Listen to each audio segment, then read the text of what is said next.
Ideas. അപ്പോൾ ഇന്നത്തെ recipe എന്ന് പറഞ്ഞാൽ ഒരു കിടക്കാച്ചി വറുത്തരച്ച സ്രാവ് കറിയാണ് കേട്ടോ. അപ്പോൾ പലർക്കും സ്രാവ് വലിയ ഇഷ്ടമില്ല എന്ന് പറയുന്നത് ഞാൻ കേട്ടിട്ടുണ്ട്. എനിക്കും ഇഷ്ടമല്ല കേട്ടോ. വറുത്ത സ്രാവൊന്നും ഞാൻ കഴിക്കാറില്ല. പക്ഷേ ഈ വറുത്തരച്ച സ്രാവ് കറി ഞാൻ കഴിക്കും. അതിലെ കഷ്ണം വലിയ താല്പര്യമില്ലെങ്കിലും ആ വറുത്തരച്ച സ്രാവിൻ്റെ കറി എനിക്കിഷ്ടമാണ്. ഇവിടെ ഹസ്ബൻഡിൻ്റെ മക്കൾക്കൊക്കെ ഭയങ്കര ഇഷ്ടമാണ് കേട്ടോ ഈ വറുത്തരച്ച സ്രാവ് കറി എന്ന് പറയുന്നത്. അപ്പോൾ എന്തായാലും ഇന്ന് ഉണ്ടാക്കുന്ന സമയത്ത് നിങ്ങൾക്കും കൂടി ഒന്ന് കാണിച്ചു തരാമെന്ന് വിചാരിച്ചു. അപ്പോൾ വീഡിയോ ആദ്യമായിട്ട് കാണുന്നവരുണ്ടെന്നുണ്ടെങ്കിൽ എൻ്റെ ചാനലൊന്ന് സബ്സ്ക്രൈബ് ചെയ്ത് സപ്പോർട്ട് ചെയ്യാൻ മറക്കരുത് കേട്ടോ. ഇഷ്ടപ്പെട്ടിട്ടുണ്ടെന്നുണ്ടെങ്കിൽ ഒരു ലൈക്കും കമൻറ്റും കൂടെ തന്നേക്കണേ. അപ്പോൾ നമുക്ക് പെട്ടെന്ന് റെസിപ്പിയിലേക്ക് പോവാം അല്ലേ. അപ്പോൾ ഏകദേശം ഒരു 1/2 കിലോ സ്രാവിനുള്ളതാണ് കേട്ടോ. അപ്പോൾ അതിലത്തെ വലിയ പീസുകളൊക്കെ ഞാൻ ഇന്നലെ വറുത്ത് കൊടുത്ത് കുഞ്ഞു പീസുകളൊക്കെ ബാക്കിയുണ്ടായിരുന്നു. അത് വെച്ച് കറി ഉണ്ടാക്കാമെന്ന് വിചാരിച്ചിട്ടായിരുന്നു കേട്ടോ. അപ്പം ബാക്കിയുള്ളത് എന്ന് പറഞ്ഞാൽ ഏകദേശം 1/2 കിലോ ഉണ്ടാകും. അപ്പോൾ അതിന് പാകത്തിനാണ്. ഏകദേശം ഒരു അരമുറി തേങ്ങ എടുത്തിട്ടുണ്ട്, ഒരു 5-6 ചെറിയ ഉള്ളി എടുത്തിട്ടുണ്ട്, കുറച്ച് കറിവേപ്പില, പിന്നെ ഇതേ ഒരു 1/4 ടീസ്പൂണോളം ജീരകവും ചേർത്തിട്ട് നന്നായി വറുത്തെടുക്കുന്നുണ്ട് കേട്ടോ. ഇതേ നമുക്ക് ആവശ്യമുള്ള വെളിച്ചെണ്ണ, ഞങ്ങൾ വെളിച്ചെണ്ണ തന്നെയാണ് കേട്ടോ ഉപയോഗിക്കാറ്. പിന്നെ ഞാൻ ചേർത്ത് കൊടുക്കുന്നത് ഇതാണ് കാശ്മീരി മുളകാണ് കേട്ടോ, 2-3 എണ്ണം. കാരണം എന്താണെന്ന് വെച്ച് കഴിഞ്ഞാൽ ഞങ്ങൾ ഇവിടുത്തെ മുളക് പൊടി ഒട്ടും നിറമില്ലാത്തതാണ്, എന്നാൽ നല്ല എരിവുള്ളതാണ് കേട്ടോ. അപ്പോൾ അതുകൊണ്ട് തന്നെ 1 ടീസ്പൂണൊക്കെ ചേർക്കാൻ പറ്റുള്ളൂ. അപ്പോൾ കറിക്ക് ഇങ്ങനെ ഒരു വല്ലാത്ത വെളുത്ത കളറായിരിക്കും കേട്ടോ. അതിന് വേണ്ടിയിട്ട് മാത്രമാണ് ഞാൻ ഈ കളറിന് വേണ്ടിയിട്ട് ഈ ഒരു കാശ്മീരി മുളക് ചേർത്ത് കൊടുക്കുന്നത്. അപ്പം നിങ്ങൾക്കത് ആവശ്യമില്ലെങ്കിൽ ചേർക്കേണ്ട ആവശ്യമില്ല കേട്ടോ. നമ്മുടെ തേങ്ങയും ചെറിയ ഉള്ളിയും ജീരകവും കറിവേപ്പിലയും മാത്രം മതിയേ. പിന്നെ ഇത് നമുക്ക് സാധാരണ നന്നായിട്ട് ചൊക്ക വറുത്ത് കോരിയിട്ട് വരണം കേട്ടോ. അപ്പം ഞാൻ ഈ ചൊക്ക വറുത്തുകൊണ്ടിരിക്കുന്നുണ്ടെങ്കിൽ ഞാൻ ഒരു കാര്യം ഞാൻ ഓർത്തത് കേട്ടോ, നിങ്ങൾക്ക് കാണിച്ചു തരാൻ മറന്നു.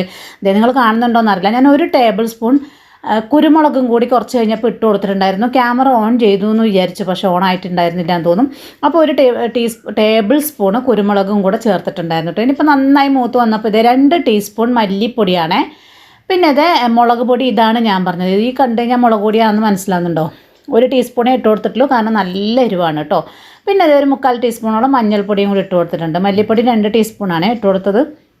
അപ്പോൾ ഇതും കൂടി ചേർത്ത് കൊടുത്ത് ഞാൻ പൊടികളൊക്കെ നന്നായി മൂപ്പിച്ചിട്ട് വെക്കുന്നത്. കാരണം ഞാൻ 1 വർഷത്തേക്ക് നാട്ടിൽ നിന്ന് വരുമ്പോൾ കൊണ്ടുവരുന്നതാണ്. പിറ്റത്തെ വർഷം പോകുന്നത് വരെയും കേടുവരാതെ അങ്ങനെ വെക്കുന്നതാണ്. അപ്പോൾ അതുകൊണ്ട് ചൂടാക്കിയ പൊടികളായത് കാരണം പെട്ടെന്നൊന്ന് തീ ഓഫ് ചെയ്ത് കൊടുത്തു കേട്ടോ. അതിനകത്ത് ഇട്ടപ്പോൾ തന്നെ നന്നായിട്ട് ചൂടാവും അത്, കാരണം ഓൾറെഡി വറുത്ത് വെച്ച പൊടികളല്ലേ. ഇനി നന്നായി ആറിക്കിട്ടട്ടെ, എന്നിട്ട് നമുക്ക് അരച്ചെടുക്കണം കേട്ടോ. അപ്പോൾ ആ നേരം കൊണ്ട് ഇതേ ഞാൻ ഞങ്ങൾ വാളംപുളി തന്നെ, ഞങ്ങൾ ഈ കുടംപുളി ഞങ്ങൾക്ക് അത്ര ടേസ്റ്റ് പിടിക്കില്ല കേട്ടോ. അപ്പോൾ അത് കാരണം ഞങ്ങൾ വാളംപുളിയാണ് ചേർക്കുന്നത്. അപ്പോൾ ഞാൻ സാധാരണ അരക്കുന്ന കൂട്ടത്തിൽ അരക്കാണ് ചെയ്യാറ്. ഇതിപ്പോൾ നിങ്ങൾക്ക് കാണിച്ചു തരേണ്ടതുകൊണ്ട് ഞാനിപ്പം ചൂടുവെള്ളത്തിൽ അവിടെ പിഴിഞ്ഞെടുക്കുമ്പോൾ എളുപ്പത്തിൽ പിഴിഞ്ഞ് കിട്ടാൻ ചൂടുവെള്ളം ഒഴിച്ച് അവിടെ വെച്ചിട്ടുണ്ട്. ഏകദേശം ഒരു ചെറുനാരങ്ങ വലിപ്പത്തിൽ കേട്ടോ. ഇത് നമ്മുടെ തേങ്ങയൊക്കെ തണിഞ്ഞ് വന്നിട്ടുണ്ട്. നന്നായിട്ട് ആദ്യം ഒന്ന് ഇത് ഇങ്ങനെ പൊടിച്ചെടുത്ത് വന്നിട്ടുണ്ട്. ഇനി നമുക്ക് ഇതിനകത്തോട്ടേക്ക് ആവശ്യത്തിന് വെള്ളം ചേർത്ത് അരച്ചെടുക്കണം കേട്ടോ. ഞാൻ പൊടിക്കുന്ന സമയത്ത് എനിക്കൊരു അബദ്ധം പറ്റി. മിക്സി മോനങ്ങനെ സ്വിച്ച് ഓണാക്കി വെച്ചിട്ടുണ്ടായിരുന്നു. ഞാൻ സ്വിച്ച് ഇട്ടതും കറങ്ങിയിട്ട് കുറച്ചൊക്കെ ഇതിനകത്ത് നിന്ന് പോയി കേട്ടോ. അപ്പോൾ ബാക്കി തേങ്ങ അരവ് മാത്രമേ ഉള്ളൂ. കുറച്ച് ക്വാണ്ടിറ്റി കുറവാണ്. ഇപ്പോൾ നിങ്ങൾക്ക് മനസ്സിലാവുന്നുണ്ടോയെന്ന് അറിയില്ല. ഞാൻ സ്വിച്ച് ഇടുമ്പോഴേക്കും മിക്സി കറങ്ങി, ജാറ് ഞാൻ ടൈറ്റായിട്ട് മൂടിയിട്ടുണ്ടായിരുന്നില്ല. അപ്പോൾ ഇതേ ബാക്കിയുള്ള തേങ്ങ നന്നായി അരച്ചെടുത്ത് വന്നിട്ടുണ്ട് കേട്ടോ. അപ്പോൾ ഇതേ നമ്മുടെ മീൻ ഞാൻ നേരത്തെ കഴുകിയൊക്കെ വൃത്തിയാക്കി എടുത്ത് വെച്ചിട്ടുണ്ടായിരുന്നു. ഇനി നമുക്ക് അരപ്പ് റെഡി ആയിട്ടുണ്ട്, പുളിയൊക്കെ റെഡി ആയിട്ടുണ്ട്, മീനും വൃത്തിയാക്കി വെച്ചിട്ടുണ്ട്. ഇനിയിപ്പോൾ പെട്ടെന്ന് കറി ഉണ്ടാക്കി തുടങ്ങാം. ഇതേ നമ്മുടെ ചട്ടി അടുപ്പത്ത് വെച്ചിട്ടുണ്ട്. അപ്പോൾ ആദ്യം തന്നെ ഒരു 1/4 ടീസ്പൂൺ മാത്രം ഉലുവ ഇട്ട് പൊട്ടിക്കുന്നുണ്ട് കേട്ടോ. ഉലുവ ചേർക്കുമ്പോൾ ഒരു നല്ല മീൻകറിക്കും ചില ടൈപ്പ് ചിക്കൻ, അതായത് നാടനായിട്ട് വെക്കുന്ന ചിക്കൻ കറിക്കും ഞാൻ ഉലുവ ഇടാറുണ്ട് കേട്ടോ.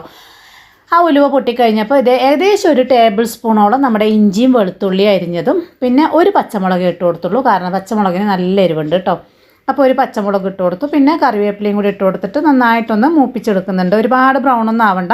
അത്യാവശ്യം ഒന്ന് നിറം മാറി വരുമ്പോൾ തന്നെ നല്ലൊരു മണം ഇറങ്ങുമല്ലോ. ആ സമയത്ത് നമുക്കൊരു 5-6 ചെറിയ ഉള്ളി ചേർത്ത് കൊടുത്ത് അതും കൂടെ വഴറ്റിയെടുക്കാം കേട്ടോ. അപ്പോൾ ഇതേ ചെറിയുള്ളി ചെറുതായിട്ടൊന്ന് വാടി കിട്ടിയാൽ മതി. ഒരുപാടൊന്ന് ബ്രൗൺ ആവുമൊന്നും വേണ്ട. അത്യാവശ്യം ലൈറ്റായിട്ടൊന്ന് കളർ മാറി കഴിയുമ്പോഴേക്കും നമ്മുടെ അരപ്പ് ചേർത്ത് കൊടുക്കാം കേട്ടോ. നമുക്ക് ഇനിയെല്ലാം നമ്മൾ ഒരുമിച്ച് തന്നെ ചേർത്ത് തിളപ്പിക്കുകയാണ് ചെയ്യുന്നത്. അരപ്പ് ആദ്യം ചേർത്ത് കൊടുക്കുന്നുണ്ട്.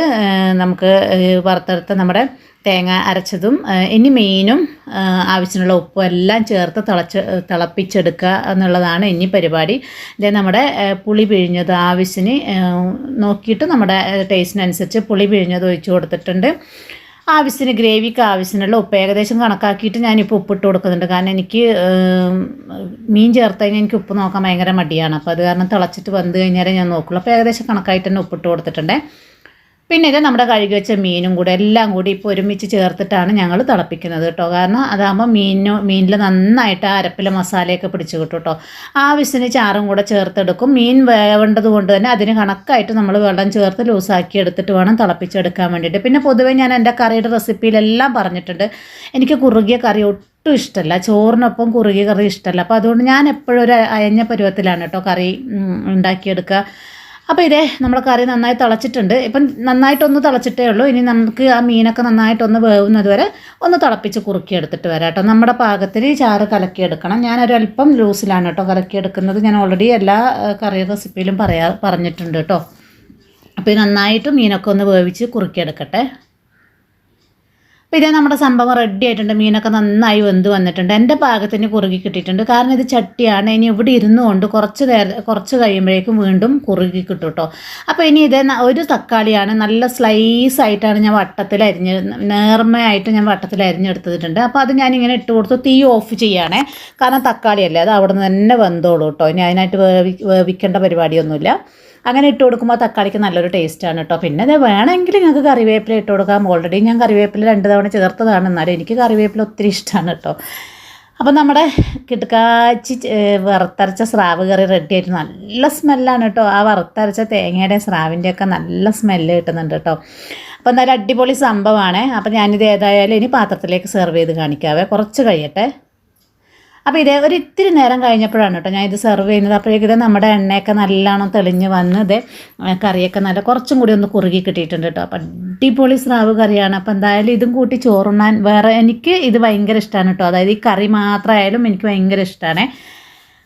അപ്പോൾ ഇത്രയല്ല, എന്തായാലും വീഡിയോ ഇഷ്ടപ്പെട്ടിട്ടുണ്ടെന്നുണ്ടെങ്കിൽ സപ്പോർട്ട് ചെയ്യാൻ മറക്കരുത് കേട്ടോ.